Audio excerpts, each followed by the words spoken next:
right. Hey, everybody. This is Shai again. And welcome to the Shai Talk. This is going to be a very spicy but beneficial episode, I think, for everybody. And I could not have the best first female guest. My girl, the Camryn Chanel. Big Toy. Okay. Big. The best female rapper in Seattle in my eyes. Talk to me nice. We tapped in. Yes, for sure. For sure. I actually tapped in late. I'm gonna say that. I didn't tap until high school. You been rapping? I have. How long you been rapping? I've been rapping actually since I was like 6 or 7, but professionally since I was 14. So how did you just come? Did you just be like, oh, I can, you know? What? How did? So listen, I love when people ask me this. This is one of my favorite stories to tell. So growing up, I had 2 boy best friends, Jabri and Swade. Shout out to them. From kindergarten all the way, like we're still friends to this day. Love it. I've always been like a tomboy, as you can see. You know, I've always been a tomboy, so it kind of got, you know, I would play basketball. We would do, you know, hopscotch, whatever. It got to the like 1st grade where it was like they was doing beatbox on the table, and rapping. They was like, nah, you can't do that because you a girl. And I'm like, see, okay. So I went home. Yeah. And I got my little notebook and I was like, you know what? I'm going to write a rap. Yeah. You know? And it was just like, it's I can't say the rest because that's my government name. Y'all ain't know that. Face watch. But look, and I just went off. Yeah. I went crazy. And I came back to school the next day and I was like, hey, listen, who can't rap? Do the beat. It was when the people was doing the grindy beat. I'm with it. And ever since then, it's just been history. I didn't know that it was going to become what it has became. Yeah. But it was definitely that moment that kind of just like made me put my foot down, just probably because I'm an Aries and I like a little competition. You're an Aries? All the way. Sun, moon, and rising.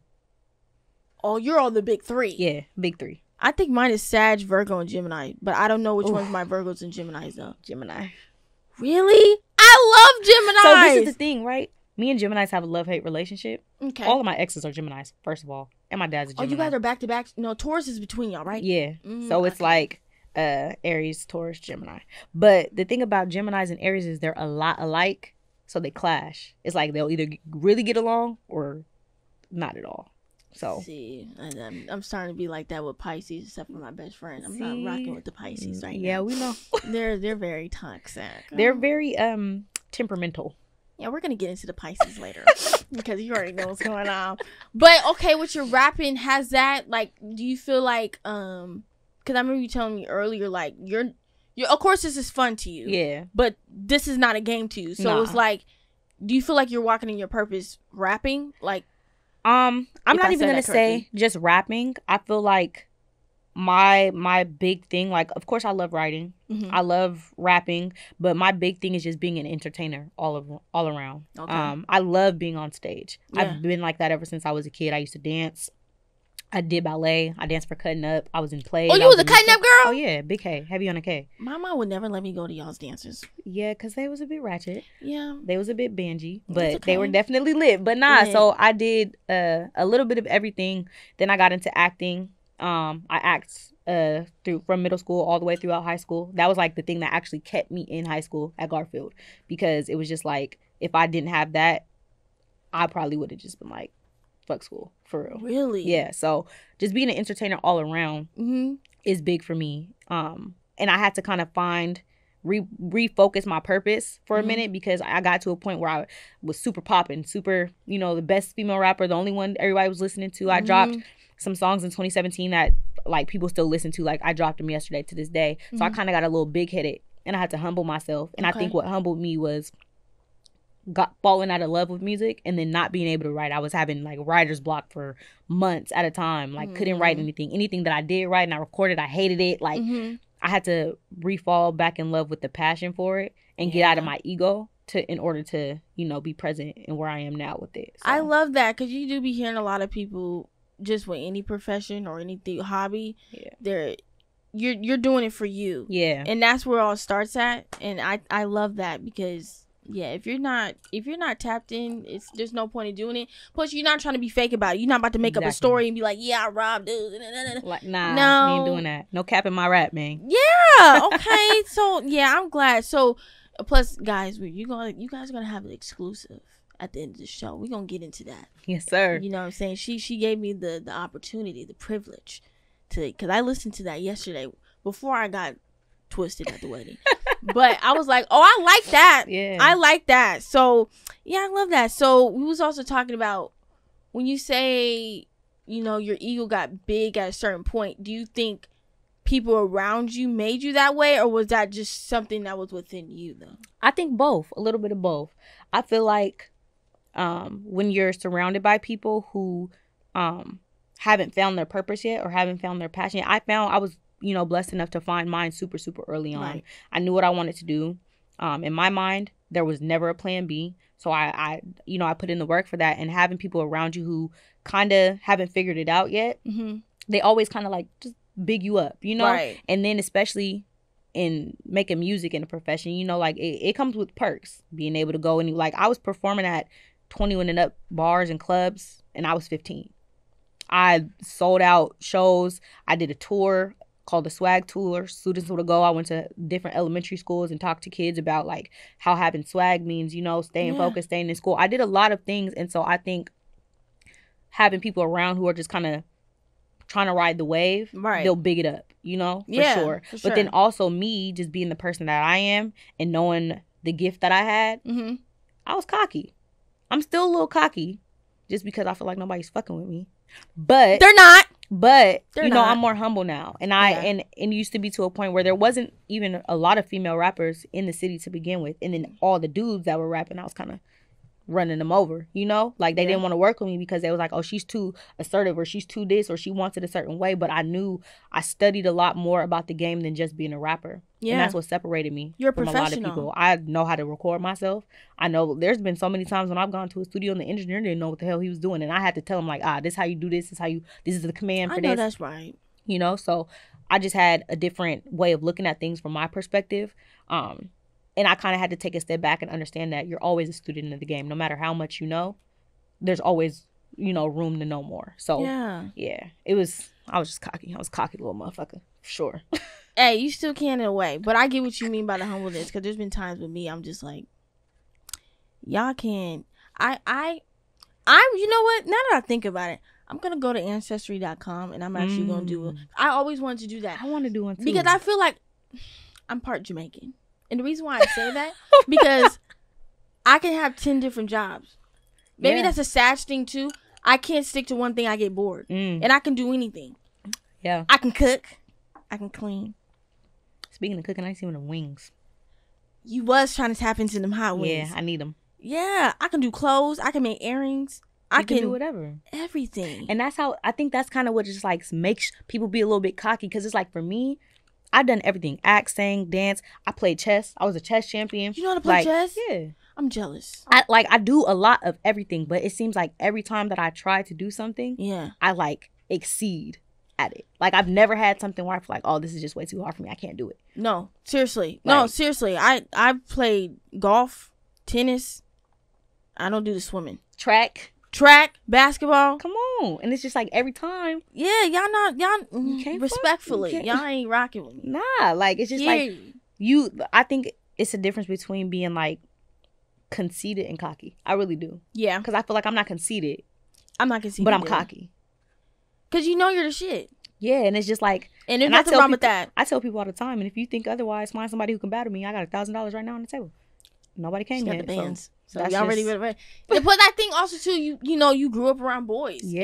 And that mentality, like, I think nowadays dudes are now being more open. Like, okay, girls can do it. But back then, it's like you have to fight. Like I remember being on I was just telling when Jalen was here on the last episode, I was like, he was literally saying Shai was on like the only girl on the team for like years. Yeah. And would not pass me the ball. Give me the rock. Right. Because I'm about to lay this thing up. Right. I'm taking it to the. Yeah. Yes. Okay. Yeah, I love that. I love that story. Yeah, I love like the fact that we're in a space and a time now where it's just like women are, you know, we've always been capable, but we're given the room to grow in the aspects in the places that men are. Because I feel like sometimes a lot of majority of the time we do it better. We do. And that's why we need to get paid better in certain areas. Yeah. We need to be treated better. Yeah. And, you know, because they trying to make rules and stuff. We was talking about the Roe versus Wade thing, too. Man, that's so crazy to me. I'm just like, listen.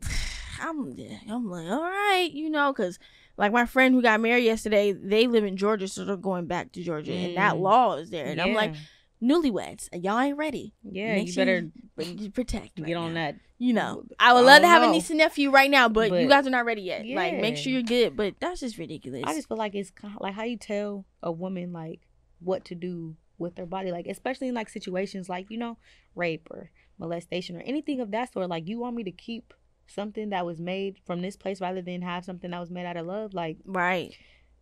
Oh no, you on point with that. Yeah. Speaking of just down moments, because I'm pretty sure, because when I think of rappers in my eyes, you guys are poets. Yeah. You guys tell stories. Yeah. You know what I'm saying? And so with me, I journal. My therapist like had me tap into journaling, because she's like, Shai, what I've learned lately, I can't. What did I say? You said it earlier. I can't express myself to everybody. Yeah. So when I don't have the chance to talk to her, I need to write it down. Yeah. Right. And so I'm pretty sure with your music, you might not have said it openly, but you've used that for an outlet. Because we've had some conversations. Yeah. I do it all the time. So like and a crazy thing is I journal a lot too. That's where a lot of my raps stem from. Like because when I write, I don't even try to, but I write like in a poetry rap form, and then it just kind of breaks down how I'm feeling. But definitely in the past, I've one of the big emotions that I always express is like anger. When someone does me wrong or does something to me that I don't like, I will go to the studio and lash out and just let it, and then I will be done with it. But now for this new project, it's coming from more of a place of like understanding and clarity for not only myself but the other parties involved, rather than being so angry and so quick to just like, you know, turn up. It's more so like, you know, I took a minute to reflect, and you want to let it go, and this is how I'm letting it go. And then it's like once I record the song, I'm done with it. That's more healthy. Yeah, because what's so crazy, you guys probably wouldn't believe it, but this is literally this is the first day. I've never met her in my life. We have been Instagram friends for a minute. Yeah. And what's so crazy, I forgot. I remember around Christmas, because you told me you was leaving for Vegas, and I was going through some things, and I don't know if it was my birthday post, because that's when I came out about my whole like mental break. It was. Yeah. It was. So like people who's watching, and some people don't know, June 1st of last year, I was going off myself, like off the rip. I was at work and I couldn't stop crying on the floor, and I was just like, I can't. I mean, I think COVID got to me. That whole isolation got to me. Yeah. Friends, relationships, which we'll get into later. And I was just like, I tried some therapy, and it wasn't the right person, and I just was, you know, and from my family, they don't necessarily believe it. They just don't. Whatever stays in this house stays in this house. Yeah. You know, like that's a black family. Yeah, whatever happens in this house, stay in this house. And so I'm like, no, like I need help. I need help, because I'm like, I've never had that experience of like, I don't want to be here. I've been the type of, I want to go away for a minute, go under a rock. You never wanted to. But I never wanted to be like, nah, I don't want to be here. You know what I'm saying? So I was like, no, I'm about to take this gun, whatever. But my mom was like, Shai, whatever you need to do, you got it. And my mom's a real one. Like, I literally quit Apple. I had no job. I had no plan. And she was like, we gonna get you in these therapy sessions. And literally all last summer, she got me my dog. Shout out to Don. That's my child. Yes. And I literally was just doing the work. And you know, and the reason I told you I'm tapping into the Bible, because I'm like, you know the Lord. You really got me into that. So I want to out loud thank you, because I'm like, this is a virtual friend to me, and she's doing more than people who see me physically around me. You know what I'm saying? And I needed that, because you said you have your own experiences as well with this mental health, and I want to really, that's the whole purpose of this podcast too, is talking about different experiences and tapping into that, because it's hard, and there's nothing wrong with therapy. There's other therapeutic ways, you know, but there's nothing wrong with that. And it's a lot. We've seen more than our parents. Yeah, for sure. My mom says it all the time. I think I've lost at least 26 friends. Damn. Since I was 12 years old. And I'm only 26. You know what I'm saying? So like anytime it happens, my mom is like, none of my friends have died. Mind you, my mom's, she was born in the 60s. So she's older. Her friends are dying, but they're like not dying at such like a rapid natural rate, causes, and they're dying naturally. Our people are getting gunned down and shooting each other, and police killing them, and overdoses and whatever else. Like, our generation is really troubled, and that's why I'm such an advocate for, you know, therapy. Yeah. That's why I'm in school for psychology. That's what I'm getting. Right. That's why I'm getting my degree in that, because I feel like one big thing that the Black family does is they want to keep Black family business inside the Black family, because back in the day, if you go to school and you're telling your white teachers, hey, this is what's going on with me, this is why I feel down, they're calling CPS and they're getting taken away. That was the stigma. And I feel like it's a problem because there's not as many Black therapists and Black psychologists as there should be to represent for people who look like us. And I feel like that scares parents a lot of the times. So my goal is to open up not only, you know, a practice, of course, but to open up a nonprofit organization for underprivileged, melanated, and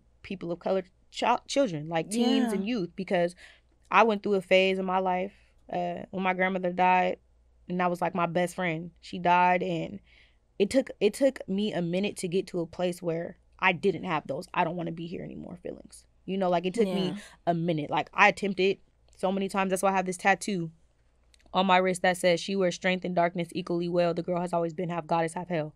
I got it because I used to, you know, self-harm. That covered my scars. So it was just like, I've been in a place where I felt like I need something, and I didn't know how to ask for it. I didn't know what I needed, but I knew that I needed something. And when I got into therapy, it kind of helped me realize that sometimes all you need to do is just let it out.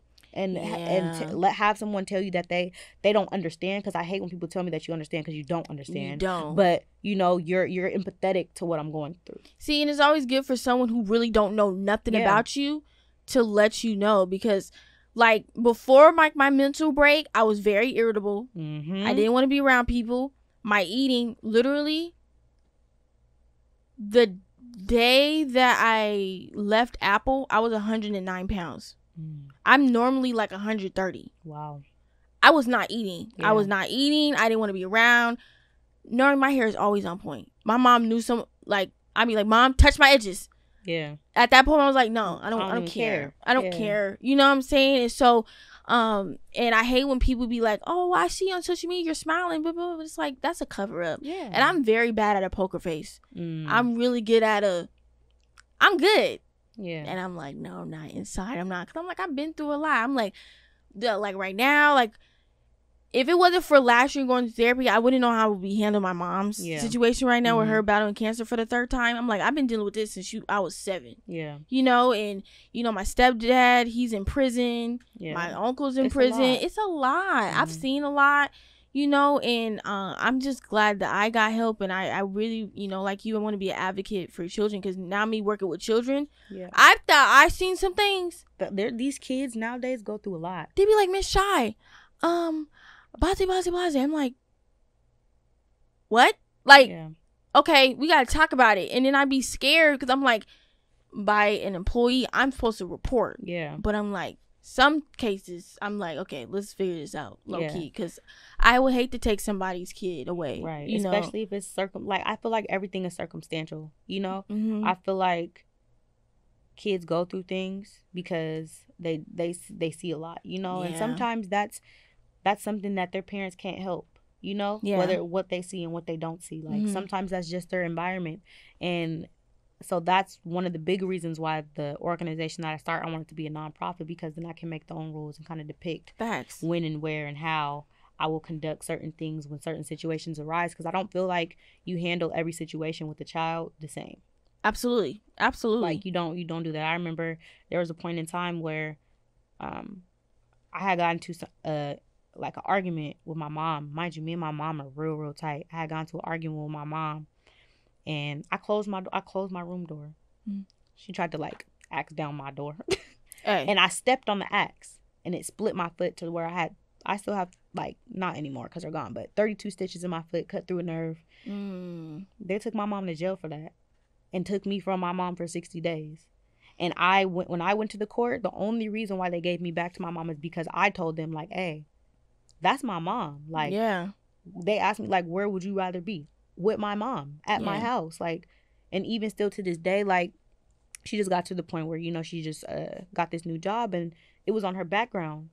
So I had to write a letter to the judge or whoever was in charge of it and be like, hey, like, I don't know what they put in that report of what she was doing to me and how it went down, but that's not who my mom is, you know? And I had to explain it to them, and they ended up dropping it. But I'm just like, it shouldn't even be that ever, because you can tell when people are just going through the motions, especially as teenagers, you know, teenagers with parents, like that's a real touchy phase, you know?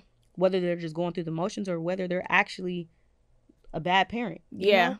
You could definitely tell the mood, the vibe. I've seen some kids where they'll tell me something and I know their parent and I'll be like, boy, you did something, you all right. Like, but then if it's really serious, okay, let's take it to consideration. Or if it's something out of character for the child, you know? Like, you can read that type of stuff, but I feel like it'd be people who, like I said, don't look like us, who don't really know, because Black families are a lot different. We're very than anyone else in the different. World. It comes with a lot. Like, if you know, you know. I don't want to give y'all the blueprint, but it's a different breed. Because you got the uppity ones, you got the ones, you know, the trifling. You know?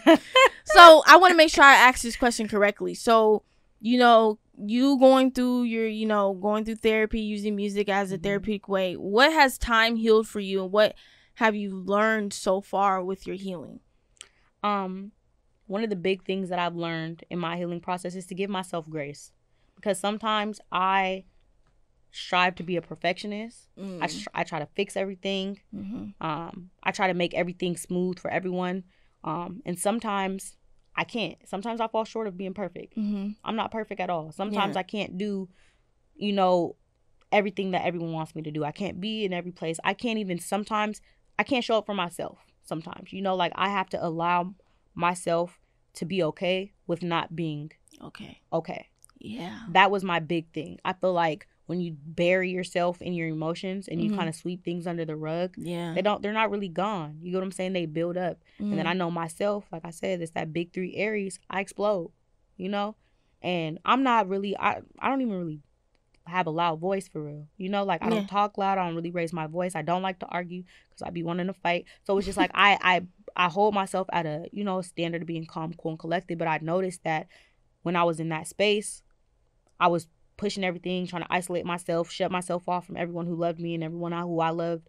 And instead of it helping me, it was hurting me more. And I blew up, you know? And so one is give myself grace and just to know that everything is not always going to be perfect. And then 2, being honest, because I feel like sometimes we have every intention of making it be someone else's fault, but a lot of the time it's our fault, whether it be something that we did or something that we allowed. A word. You know, so I definitely think those are 2 things that have helped me stay just kind of resilient on my journey. And then also I got super, you know, I got super into my Bible and just reading and praying and manifesting and getting deep into my religion and my spirituality, because I feel like when you have that, it kind of, you know, it balances you regardless of however you're feeling or whatever you're going through. Having that rock of that, like, solid foundation there kind of always just brings you back down. Like, I want to cuss you out, but I'm gonna just go read this Bible instead, because I know there's gonna be something that is telling me why you're not even worth it. Exactly, you know. So I think those are the big 3 for me. I definitely agree on that part. Mine was what I was telling you earlier was boundaries. What I've learned about myself, which was a time where my therapist got on my head, I'm like, girl, you don't know me. I'm a people pleaser. Yeah. I want everyone to be good. I want to be friends with everybody, but everybody ain't your friend. Like your mama said, everyone's not your friend, Shai. Like, you have to set your boundaries. I now figured out, okay, these are my party friends. These are my talk to when I'm amped up friends. These are my religious friends.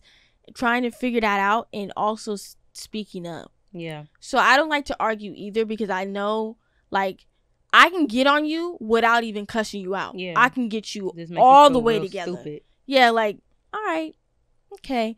But I be like, I don't want to hurt nobody's feelings. Yeah. So I just be chilling. And it's like, you know, sometimes you have to speak up, but you have to know how to communicate that. And I'm not a good communicator. I thought I was. Yeah. I'm like, I'm telling people how I feel. I'm sad. I'm, you know, but. Not how, but like, it's not always what you say, but how you say it. Exactly. And everything doesn't work for everybody. Right. Because everyone was like, Shai, you can't just walk off and have an attitude and expect us to know. We can't read your mind. I'm like, well, you should know me. Yeah. I used to be like that. And it's like, come on now, you know, and then also, you know, what tapping in religion, because I've always believed in God, you know, and I've always known that he has the last word. But, you know, like I said, like, faith without work is dead. And I have to do the work. And I, you know, this past year, me doing the work, I have seen a significant change. Because I'm like, I can't be praying for something and not do something as well, you know? Yeah. So, it's a lot, you know, and with you on your faith journey, you know, you said you enlisted and then you found out about your health with MS. Yeah. So how did that feel? Like, whoa, you know? Honestly, and people, like, when people ask me this, they always are looking at me like, you're crazy. But like, when I found out, it wasn't like hard for me because I had been dealing with all the symptoms for years. Okay, can you explain because MS runs a lot in the African American community. Yeah. So can you explain like the symptoms? I don't even know. So they're different for everyone, but with multiple sclerosis. So what was happening to me for like 2 or 3 years prior to me even getting my diagnosis, like it would be random stuff like my legs from like my knees to my toes numb, pins and needles, or my entire arm, pins and needles. My eyes are super sensitive to light. I have chronic migraine headaches. I have it's like it's an autoimmune disease. So your autoimmune system is down. It's very compromised. So it would be stuff like I got shingles. People usually don't get shingles until they're like 65 and up because that's when their immune system is down the most. I got mine's at 23.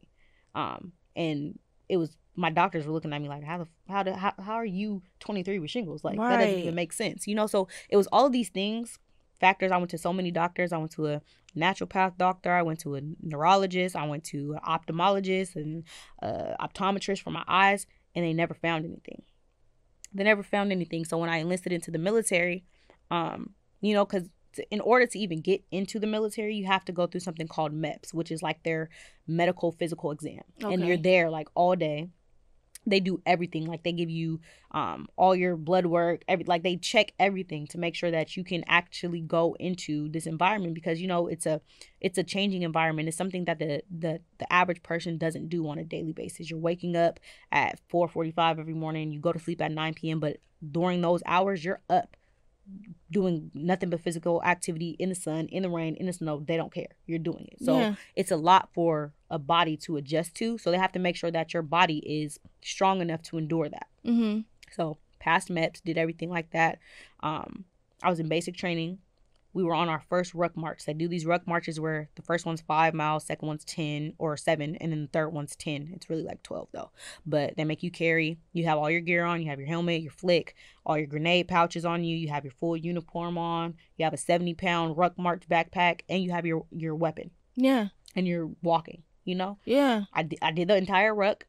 This was the first one, so it was 5 miles. I did the entire ruck, got there. They have us do all these activities because you have to stay overnight. You have to do all these activities. So they have you like low crawling in the sand and like doing stuff. I did all the activities. As soon as I got to the low crawl, my left eye went completely blind in my left eye.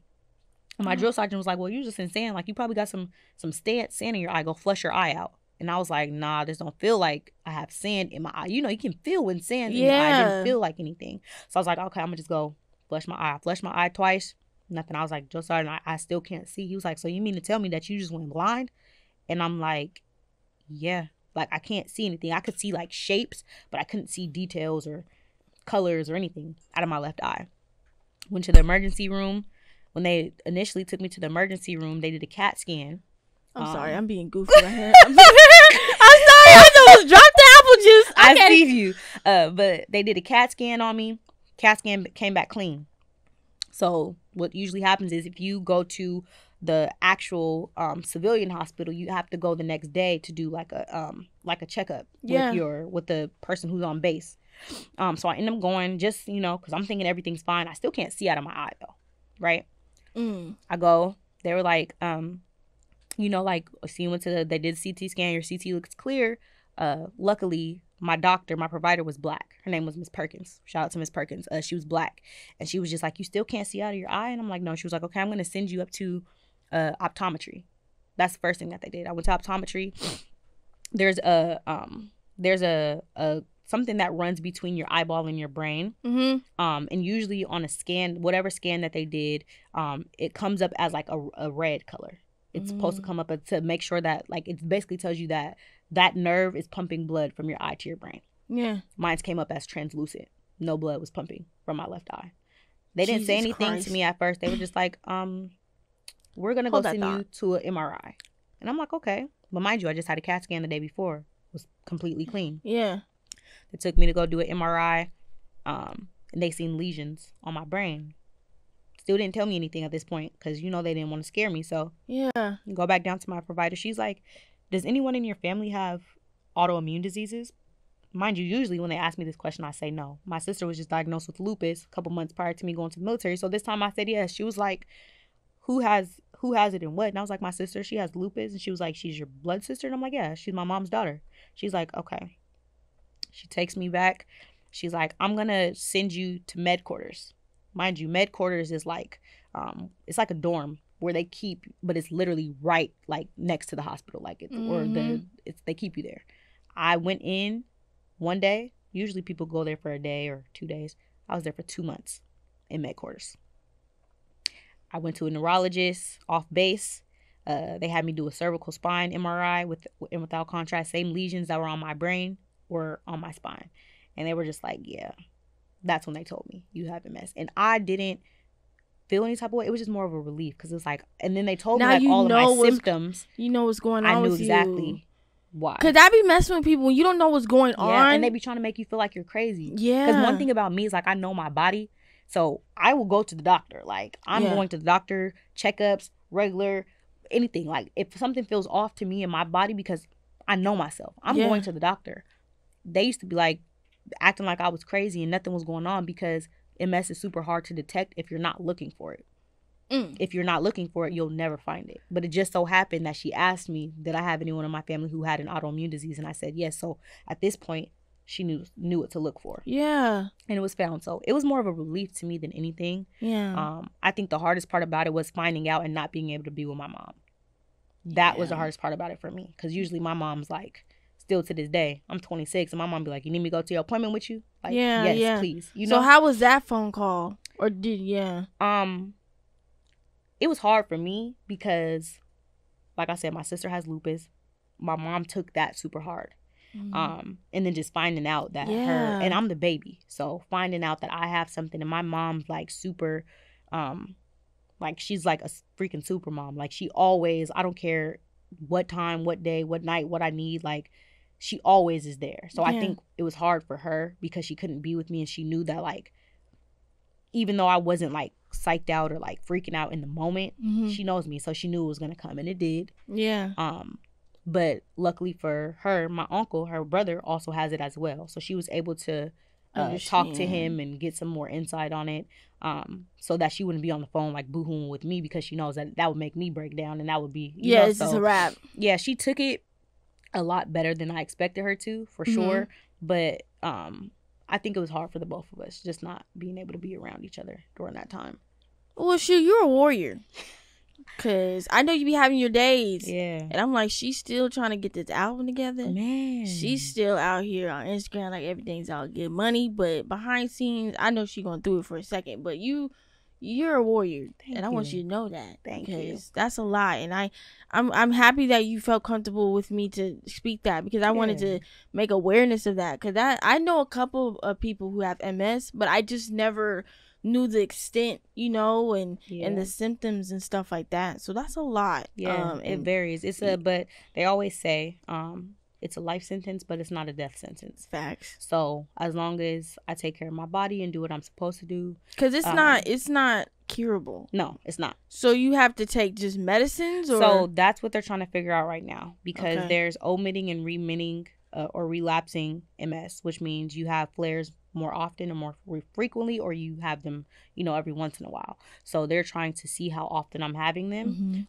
Depending on that, they'll either put me on like a medication in a pill form that I'll take every day, which I'm hoping that they don't, because I'm really not a fan of taking pills, or they'll give you a blood infusion every 6 months, which is something that I prefer. And I've talked to a couple people who've done the treatment through the blood infusion. They say like it's like doing a 180 like with your body. It makes them feel like so much better. Good. And I know for me, because like there'd be certain days where like I'll be like, okay, I literally can't get up today. Like I can't get up, or my body hurts, or it's aching, or my eyes are bothering me super tough, or my arm, like, you know. So once I get to a space where I'm like can just get up and go without having to worry about, like, because sometimes it'll just like I'll wake up in the morning, feel perfectly fine, and then like my energy will just run out. It will hit you as time comes, and then I'll just feel so.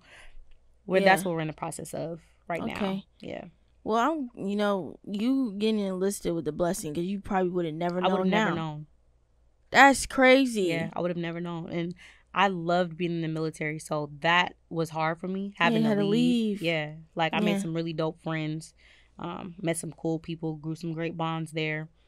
And it was sad, you know, because I was like, while I was in training, I was like I was everybody's go-to, like every day, Jones. I was the bay boss. I did a lot, so it was just like having me like kind of knocked everyone's confidence off. Like when I left and I had to go to med quarters, everyone was like crying, and when they would see, like, it would be a lot, because I was like that person, because you give you have a strong personality. You leave an impression on people, so I can see that, you know. So but it's hard. But look, you'll be back. You'll figure it out. Yeah, we gonna get back to it for sure. Yeah, run the bag up on the government, man. Yes, I love that. I love that. Okay. Well, I'm glad that you expressed that, and so people should know, you know what I'm saying, and check. And that's also just another thing, like, make sure you sometimes you got to get on your doctor's head. Like, hey, check this, because you have to be an advocate for yourself. Because you be hearing about women and, you know, during birth, you know, the rate of us dying is because you're not asking questions, or they're just like, no, you'll be fine. And you're just letting them do whatever. Yeah. So, we got to start asking more questions, guys. Get your regular checkups. Get your pap smears. And make sure that you guys keep all of your medical records.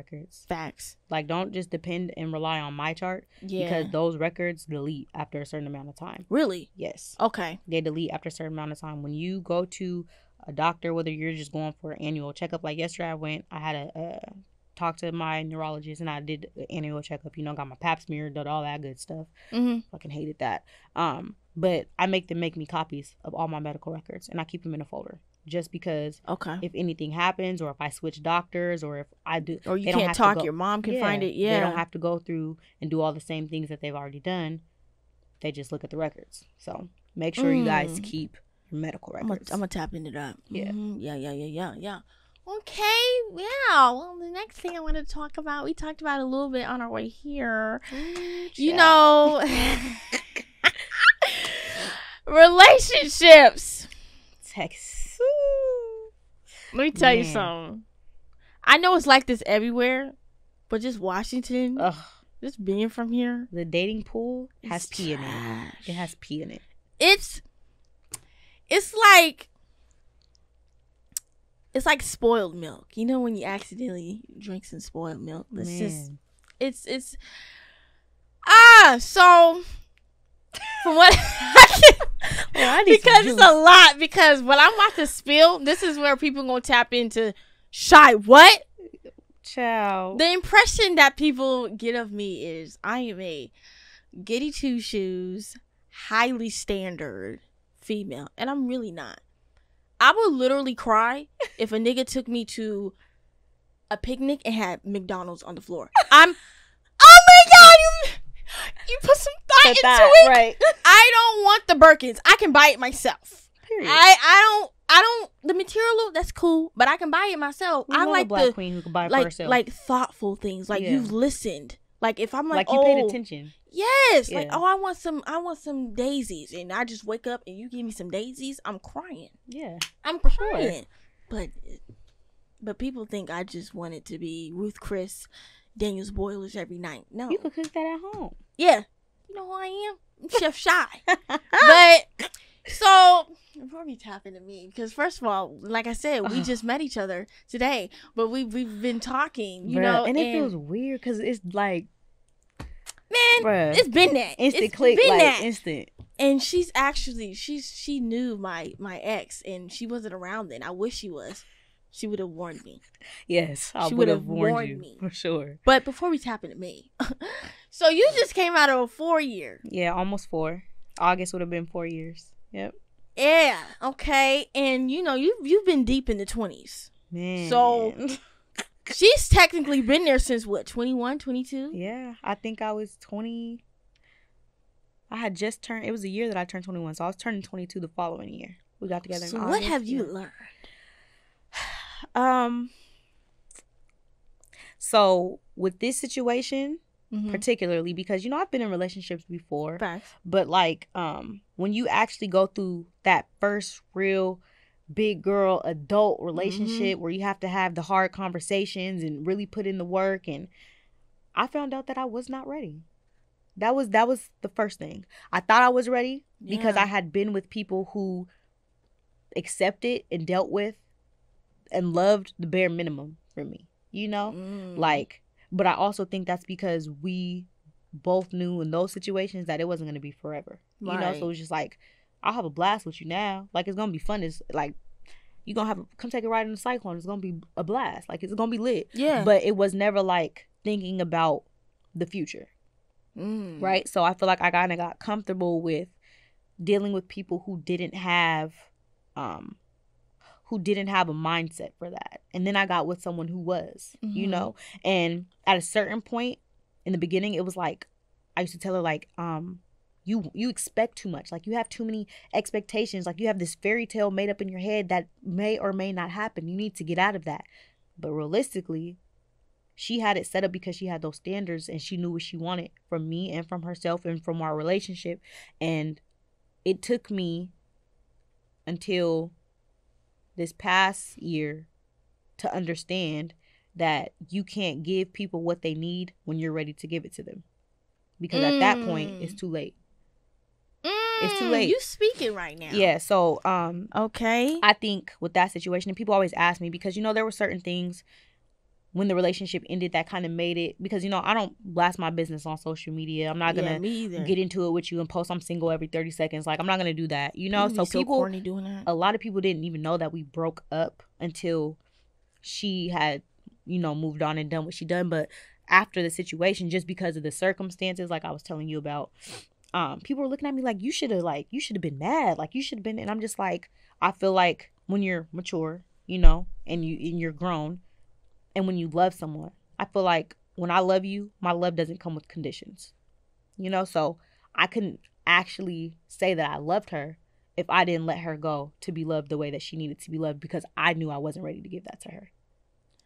So look at you preaching on here. It was definitely a hard pill to swallow. It still is, you know, like, that's the person that I thought I was going to spend the rest of my life with. You know, that's the person that I never thought about kids or marriage or anything until I got with that person. So it was just like, but if I love you, I have to let you go.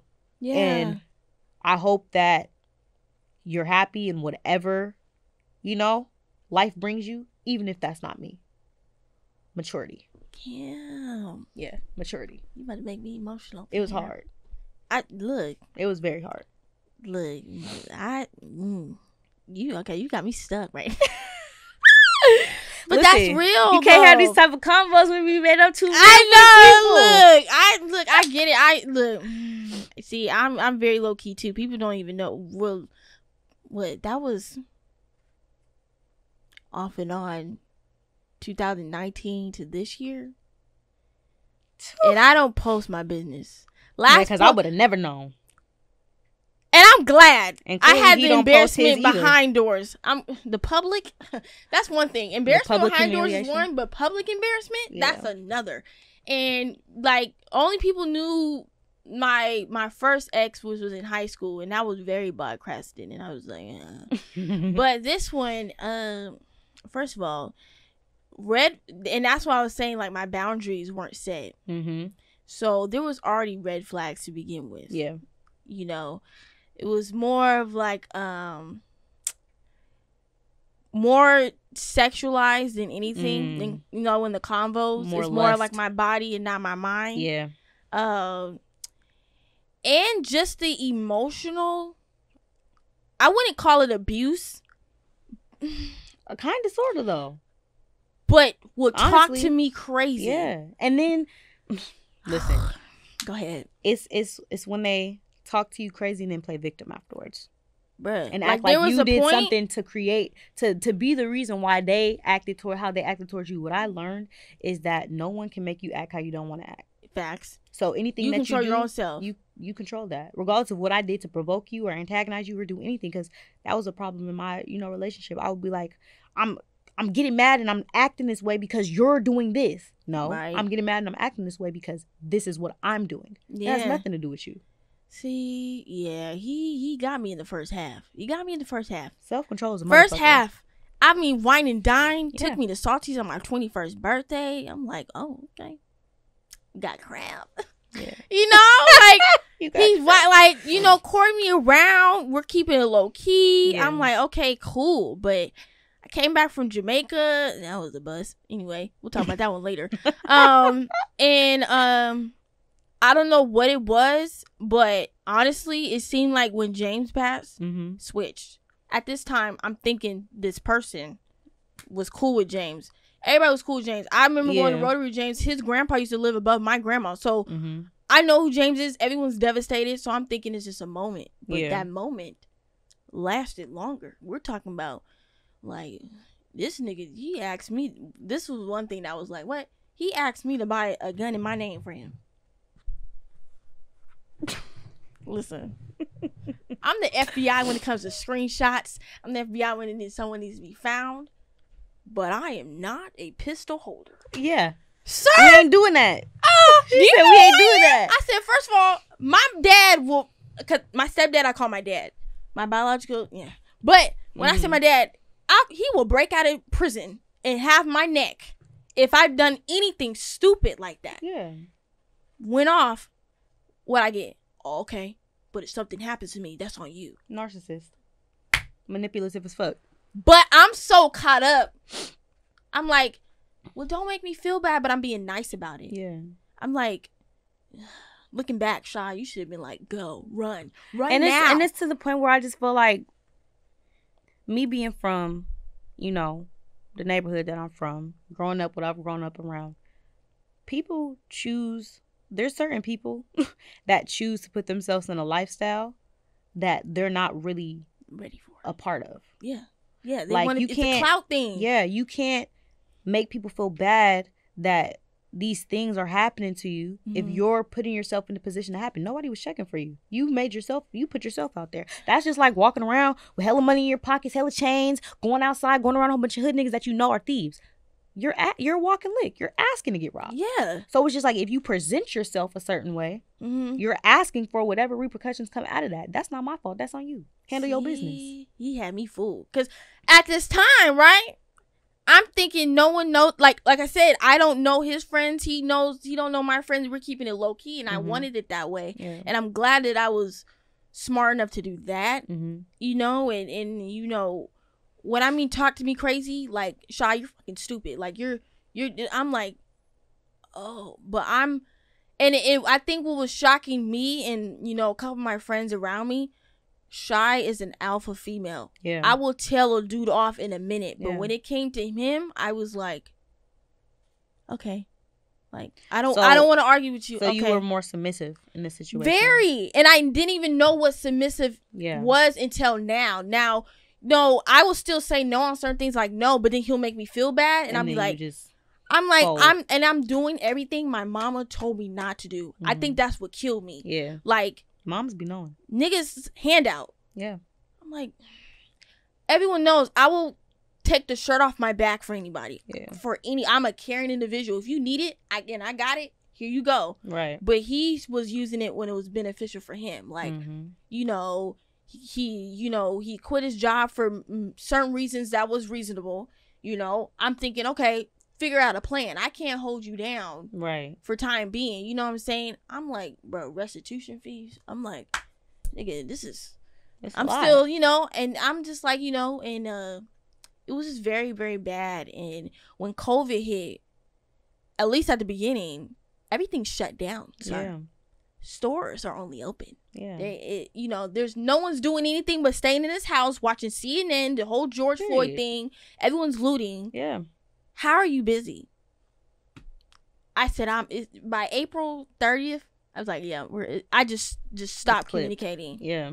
But then you're not messing with me no more. I'm like, bro, you're on a whole different time. Maybe this wasn't meant to be. You know what I'm saying? I'm just like, besides everything, I know he's a good person. Yeah. But you got some issues you got to work with. And you don't know what's good in front of you. Because I'm a good person. Like, and cocky or not, I'm a good ass person. The thing that I've learned too is that sometimes people do things, because I used to do this. People do things and they act a certain way because they just feel like, oh, she ain't never gonna stop fucking with me. And I know he felt that way. She ain't never gonna stop fucking with me. But reality sets in. When I tell you reality sets in. Yeah. When that motherfucker walk away.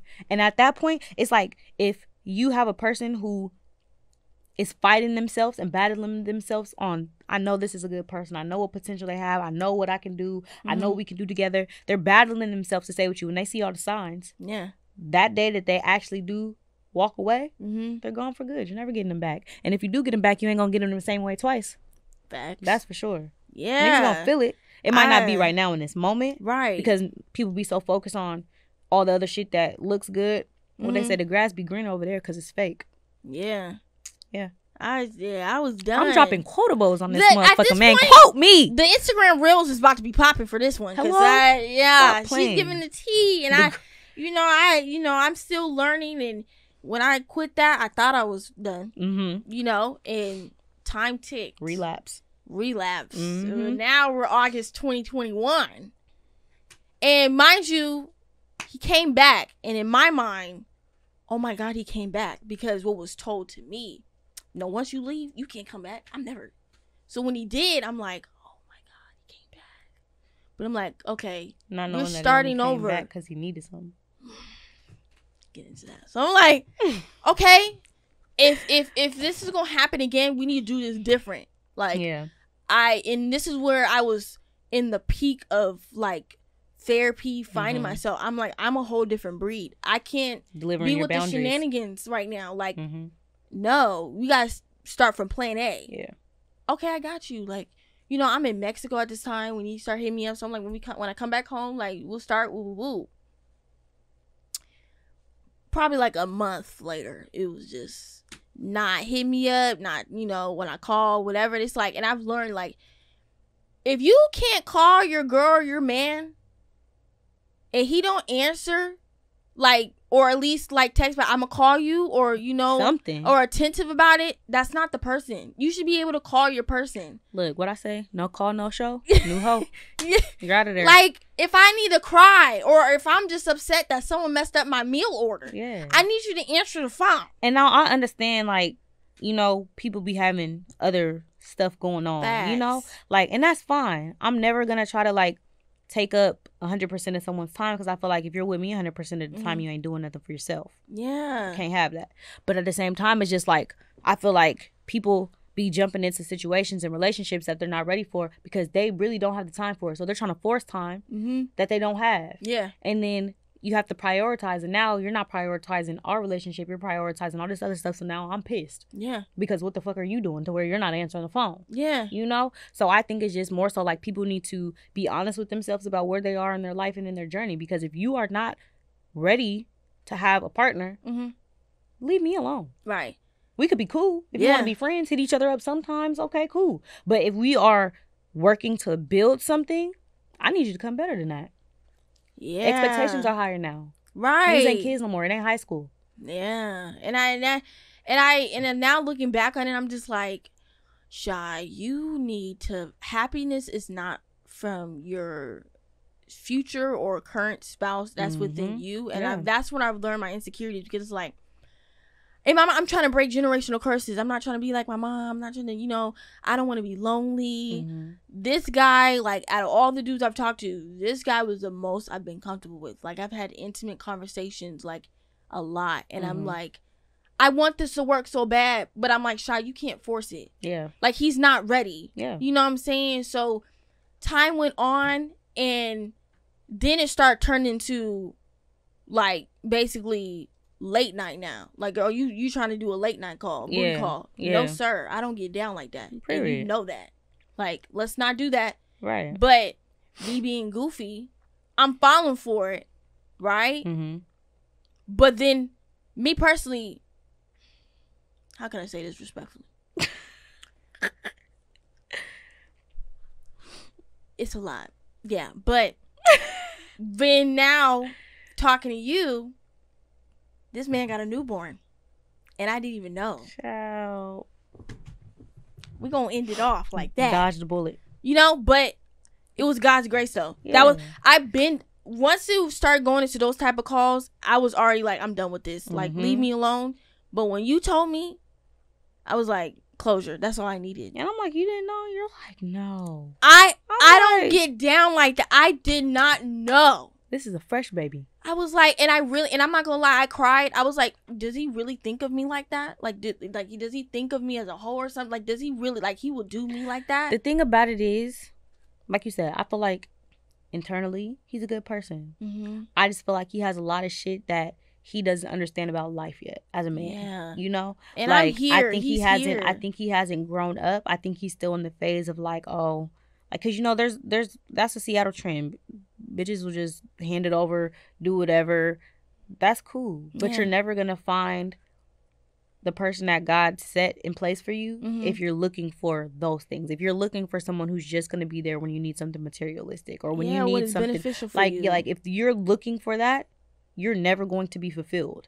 And so I think he just has to grow up a little bit. I think, and like, it was an ego thing too. Yeah. He wanted to possess me, and I learned that. I think Lauren Linda said that. I just watched that. Yeah, and she said at the funeral, you can't possess people. Love. You have to be. You have to get out of your ego when you love someone because they don't belong to you. You're just. And I've learned that too, and I know, like, with me doing the work, my man gonna come. Yeah, he need to hurry up though, but he gonna come.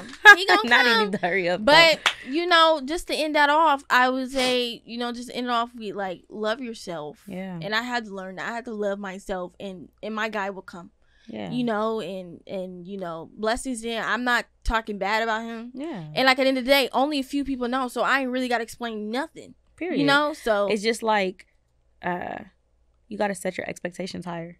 You know, and I learned that people who genuinely are meant for you won't even look at them as expectations. Facts. It's literally just the way that it standards. is. Yeah, it's just the way that it is. I'm a lady. She wants to be treated this way. That's how I'm gonna treat her. Yeah. Period. It shouldn't have to be like, oh, you want me to do all this and nah, nigga. I want you. And I really don't ask for much. It'd be the bare minimum for real from women. Like, can you just go to Chick-fil-A and give me my meal? Show me care. Answer the phone when I call and bring your ass home at night. I don't give a fuck what else. Just rub my feet. Give me some Chick-fil-A with the lemonade on the side. Extra barbecue sauce. Yeah. But I want to thank you for tapping in with me. You already know. You know, this was a fun episode. Like, we're going to have to do another one. Yeah, we're going to have to. Yes. Like I said, this is all going to be on any podcast stream that you can think of. It'll also be on YouTube for the visual. Yes, sir. Also, stay tuned. I'm going to put that on there. You know, your little exclusive of her song. Yes, man. This is, it's going to be called Prayers, man. It's off the album, Heart of the City, that I'm dropping. I ain't going to tell y'all the date yet. Just stay tuned, man. Yes, sir. It's going to be great. Well, thank you guys. Love you guys. And we'll tap in next time. Toy.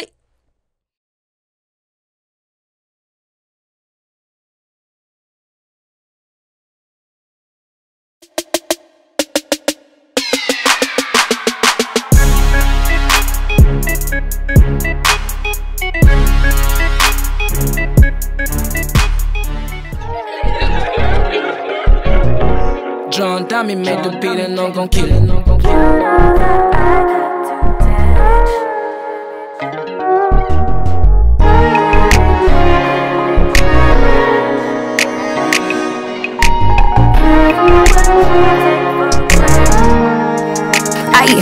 This is something that I had to do.